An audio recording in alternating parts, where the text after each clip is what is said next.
What's going on, everybody? Rob A here, and today we're going to be taking a look at Transformers Combiner Wars Breakneck.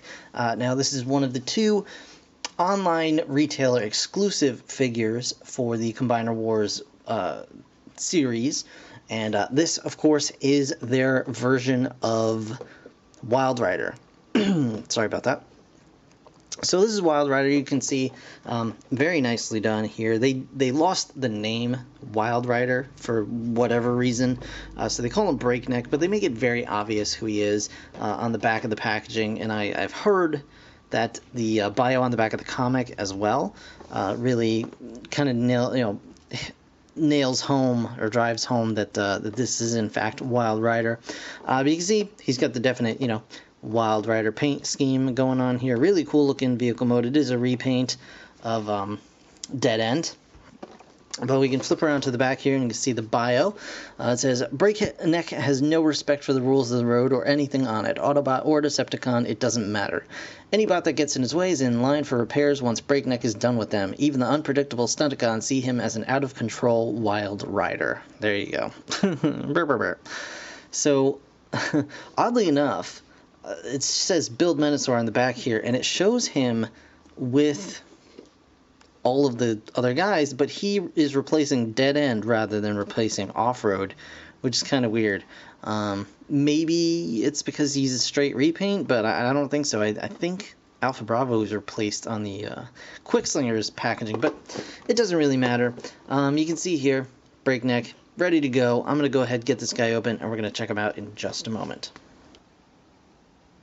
Okay, guys, so here we have Breakneck, or more specifically, Wildrider in vehicle mode, and he looks really nice. I very much like the red, really dark maroon metallic paint they used on the windshield, and it's very hard to make out, but there is some nice gunmetal silver on the hood here as well. I think it just looks really nice, and definitely another great use of a really cool mold. So here he is in vehicle mode. Here is Off-Road, so you can see the similarities, of course, here in the two. I mean, obviously not the shape, but the overall aesthetic choices made here color-wise. We've also got the same gunmetal here, a different metallic red, but a metallic red all the same on the windows and things, and then there you go. So, Off-Road, you get to go be a free agent off in the wild somewhere, and here we go. We've got Wildrider. So, transform Wildrider if you have not seen this done already.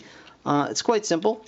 What you want to do is you want to come around back here and just pop the back of the car open like so, making kind of a cool hover car.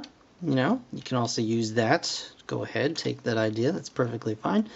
You just want to stretch the legs out here and then close this up once more.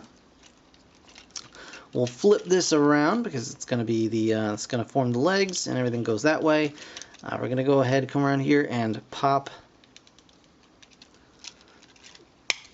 the windshield up and back, and then grab this all together. Well, not quite all together.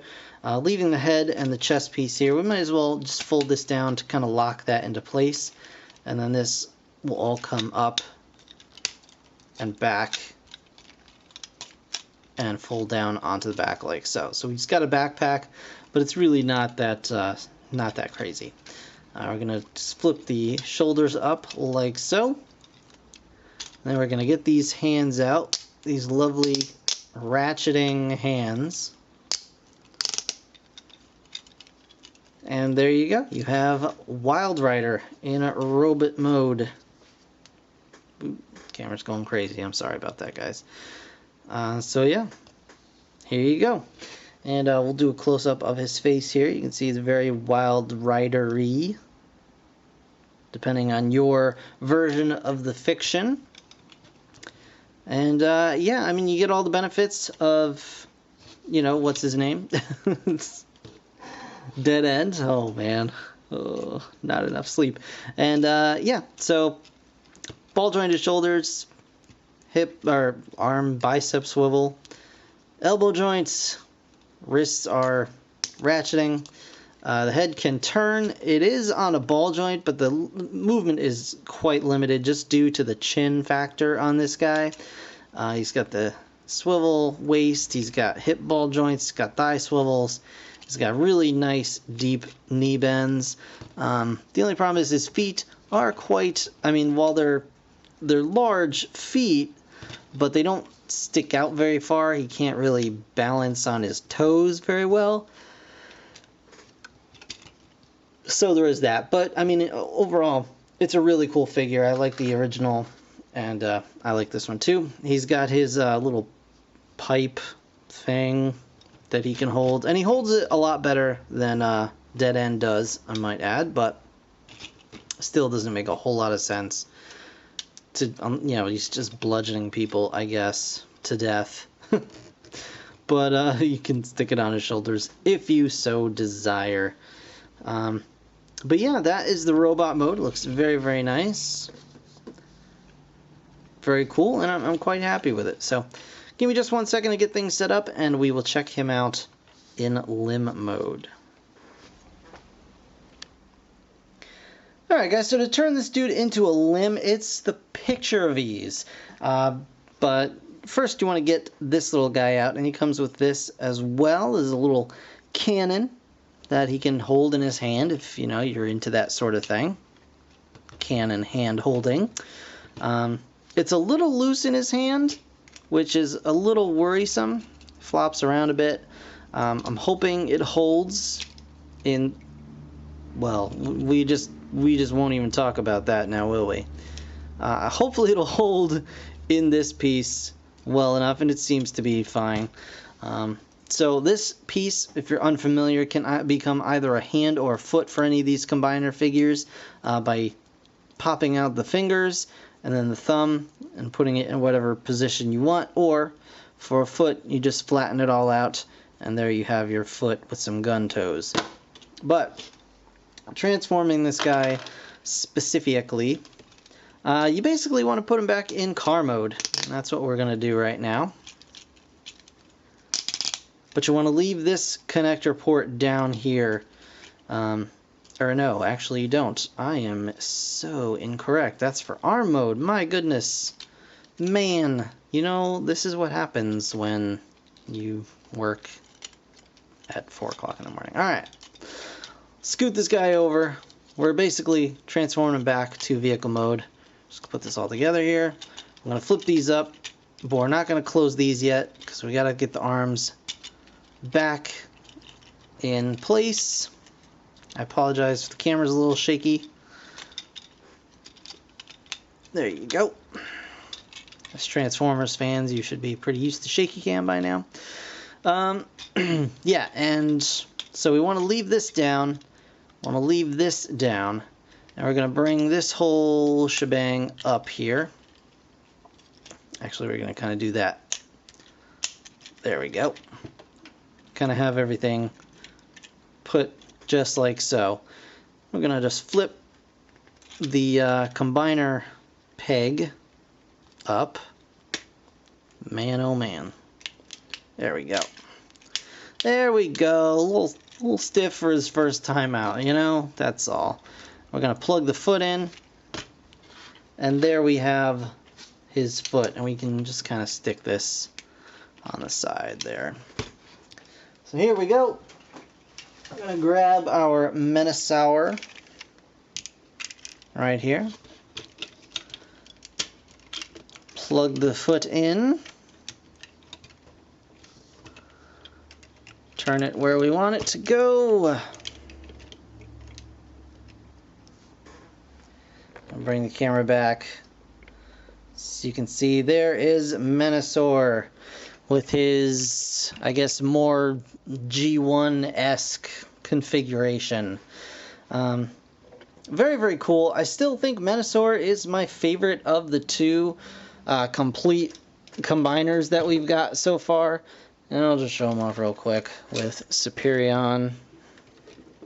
There you go. I like them both. Superion definitely has advantages over Menasor here, but I think if you straighten the legs out a little bit on Menasor here, he becomes a little taller. Not very lanky, he's still very, very bulky, but I just kind of like his overall look. He looks really big and imposing, whereas Superion is a little more skinny and whatever. But there he is with, all of his, I guess, original, characters, as you would. And, yeah, it looks very cool. I'm super excited. I should have Hotspot sometime this week to finish off the Protectobots, and I can show you guys Defensor, and that should be a lot of fun. So I'm really excited about that. But, yeah, very, very cool figures. I'm happy to have them. I don't feel the need to really have all my combiners G1ified like this, because it's a new series, it's new characters, it's fine. It doesn't really bother me. But either way, I'm happy to have them. They're very cool, and I really enjoyed the fact that I have Off-Road and Alpha Bravo here as kind of free agents. I think that's a really cool thing as well. So it's well worth the money. And if you can track them down and get them for their retail price, go ahead and do it. Because the way that these guys are all set up is, the Combiner Wars figures, they're so versatile. You can use them however you want. And so there's no reason not to have basically as many as possible, which is one of the beautiful things about this series in general. But, yeah, they're pretty cool. So I give them a definite thumbs up. And that, guys, is going to do it for this review. I want to thank you so very much for watching. As always, be sure to comment, like, and please hit me up with a subscription if you have not already. Keep in touch. Keep posted on the new things that I've got coming out. I've got more Transformers coming real soon, so keep an eye out for that. And in the meantime, thank you guys again for watching. I do appreciate it. I'll see you in the next one. Bye for now.